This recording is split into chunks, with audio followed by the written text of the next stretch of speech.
Brillanti Musicals, kull nhar ta' ħamis fit-8:09 dejjem fuq One.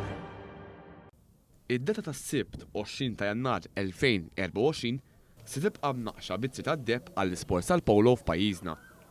Dan hekk kif fil-Korsa tal-Marsa, il-Malta Polo Club organizzat logħba storika hekk kif żewġ timijiet femminili lagħbu għall-ewwel darba kontra xulxin fid-Duke Kane Cup. Il-partita bdiet fil-11 ta' filgħodu u kienet bejn Vuv Kliko Team kontra Gauchas Finestral bil-partita tispiċċa bl-iskor ta' 8-2 għat-tim ta' Vuv Kliko. Il-Malta Polo Club ilu mwaqqaf sa mill-1868.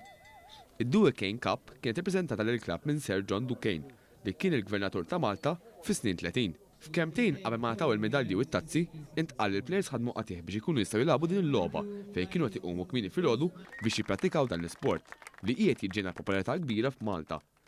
Għal din il-partita storika attendit Mart il-Prim Ministru Lydia Bela li rrepreżentat il-medalji kif ukoll it-tazza lir-rebbieħa.